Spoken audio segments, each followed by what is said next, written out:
أنا هدانا دين خير الرسل صل يا ربي على خير الورى أحمد الله رضاها من على أحمد المبعوث فينا رحمة للبرايا مثل قيث xaflad si heer sare loo soo agaasimiyay laguna xusayay dhalashada xabiibkeena Maxamed nabadgelyo naxariis korkiisa ahaatay ayaa lagu qabtay xaafadda Buur-Bashaar ee degmada Kaarane magaalada Muqdisho. xafladani oo uu soo abaabulay sheekayna caalimka Sheekh Shariif Jawna ayaa waxaa ka soo qayb galay dhalinyaro, culimo diin, duqow iyo bulshada qaybada kala duwan. waxaana ugu horeyn xafladda lagu daafuray آيات القرآن الكريم كي يسلق النبي نبتقلين حديث كل كساعات بالله من الشيطان الرجيم بسم الله الرحمن الرحيم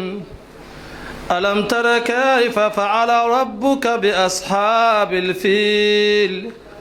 ألم يجعل كيدهم في تضليل وأرسل عليهم ديرا أبابيل ترميهم بحجارة من سجيل فجعلهم كعصف مأكول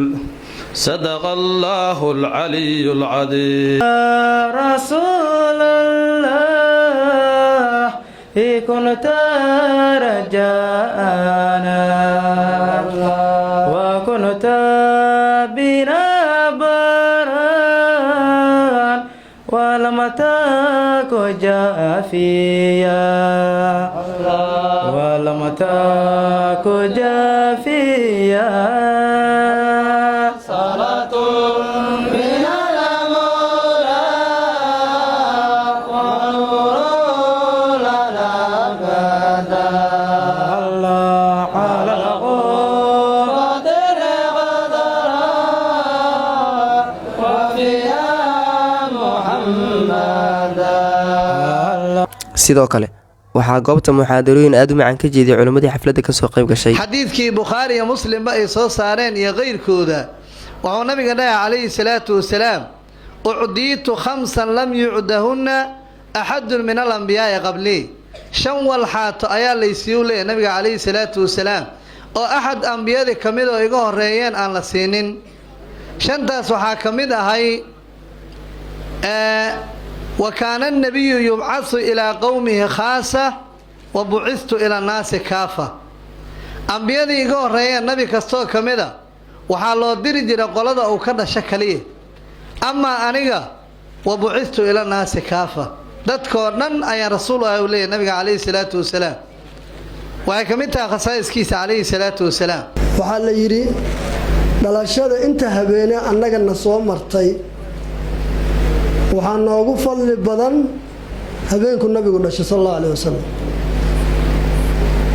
ummadda inta habeenee soo martay waxaa ugu fadli badan habeenkii koonkan uu soo daahiray nabigeena sallallahu alayhi wasallam. isaga haddii loo nisbeeyo habeenadii soo marayna waxaa ugu fadli badan habeenkii la dheelmiyey ee samada la korsiiyey ee Allahu rabbul caalamiin oo la kulmay ee salaada loo soo dhiibay. habeenkaas ayaa isagana ugu fadli badan inta habeenee soo martay. haddii marka annaga habeenkii nabigeenu dhashay noogu fadli badan tahay maxaa nagala rabaa sidaan iyo si kasii ilaahi wuxuu nabigiisa ku dhahay sallallahu alayhi wa sallama khudil afwa macnaa sahaalo iyo fudayd iyo dhaafitaan qaado oo dhahay nabiga calayhi salaatu wasalaam ilaaha ku dhahayo macnaa afigu waa qof haday dhibaato ku geysato dhibaatadaas ay ku geysato inaad iska cafisid qaado sidaas nabiga loo dhahay oo dabeec ka dhigo wa amru bil urfi dadkana waxaad fartaa wanaag u sameey oo macnaa wanaag far wanaaga waxa la yiraahdaa wax kasto sharciga inuu wax wanaagsan yahay lagu aqoonsaday kaasa wanaag ah wax kasto wanaagsanna dadka lagu soo diray far inay fartoomaan oo sameeya dheh sidaas nabiga loo dhahay sallallahu alayhi wa sallam wa acrid cani iljaahiliin waxaadna ka jeesataa kuwa juhalada ah oo aan qiimaha aad leedahay iyo qaayaha aad leedahay iyo ilaahay agtiisa sida aad ka tahay kuwa mooga alla ah oo aan waxba ka aqaanin ee dhib uu kaa soo gaaraya dhibkooda ina iska dhaaftid ka jeeso ee ka dhig wax aanan dhicin oo kale dhibaato kastay kuu geystaan iyadoon dhicin oo kale ka soo qaad sidaasaa nabiga loo dhahay sallallahu alayhi wasallam nabiga alayhi salaatu wasalaam tawaaduciisii faraha badnaay tawaaduciisii maca asxaabii ha noqdo maca jiiraani ha noqdo maca ahlii ha noqdo meel oonaba tawaaduciisu waa taabtay wuxuu yidhi asagoo ummaddiisa soo gudbinaya in allaha subxaanahu wa tacaala awxaa ilaya an tawaadacuu ilaahay wuxuu ii waxyooday mu'miniinay ogaada ilaahay wuxuu ii waxyooday ana nabi maxamed an tawaadacuu inaad tawaaducdaan hoos usu dhigtaan inaad isliidaan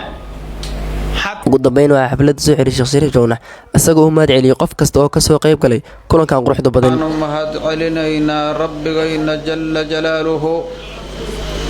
oo noo suurta geliyay inaan halkaan iskugu nimaadno jacaylka rasuulka sallallahu alayhi wasallam annagoo u dabaaldegayna waqti dhaladkii xabiibkayna sallallahu alayhi wasallam اللهم لك الحمد حمدا يليق بجلالك وجمالك يا ذا الجود والكرم انت دبدت وحان امهد علينا مشايخدي إلهي سبحانه وتعالى حبض يالكودا يا السندودا او حكمدا او وداعدغي مسامعدين wax ay ku raaxaystaan dhagahayna ku shubay oo howlahoodii kaleetood u soo deeyay jacaylka nabiyullaahi muxamed sallallahu alayhi wasallam waxaan leenahay jazaahumullahu canna khayra aljazaa